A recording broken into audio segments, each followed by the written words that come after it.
Okay, so this video is going to be on 4 tests that you can use to assess your hip mobility. And hip mobility is really important because it helps you get down into squat position for when you're squatting and exercising. It also helps you with other exercises like running and cycling and just moving in general. The more hip mobility you have, the better everything else around you moves and works well, and the less pain that you'll have.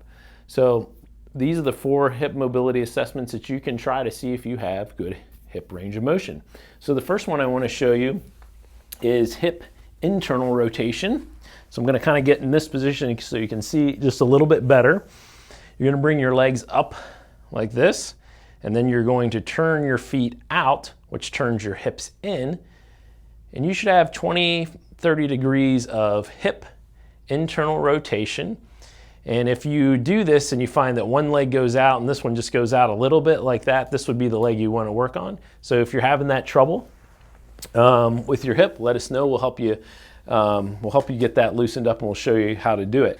The next exercise, or the next assessment, is for hip external rotation. So for external rotation, you're going to keep one leg down, bring one leg up, and this time you're going to turn the foot in, which actually turns the hip out. And with this one, you should be able to get 35 to 40 degrees of range of motion. You want to be able to bring that leg all the way in past your other knee, in pretty far, and that's full range of motion. So again, if you find that you're having trouble, a lot of times it's on one leg more than the other, or it could be on both legs.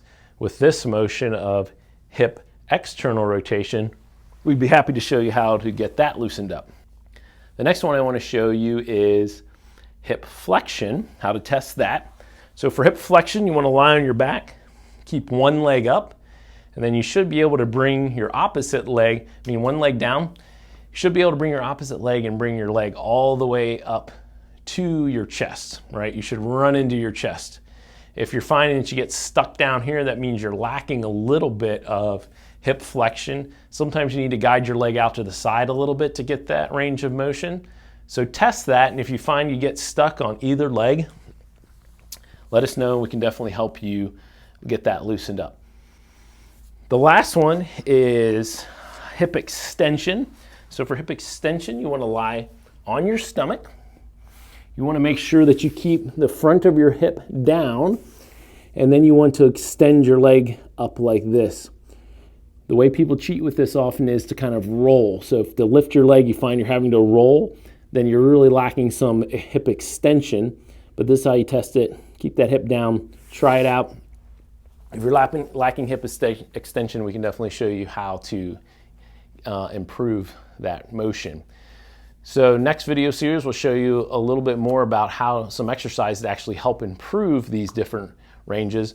But go ahead and do these tests and see how much hip range of motion you have, or maybe how little you have. And if you're lacking some, let us know.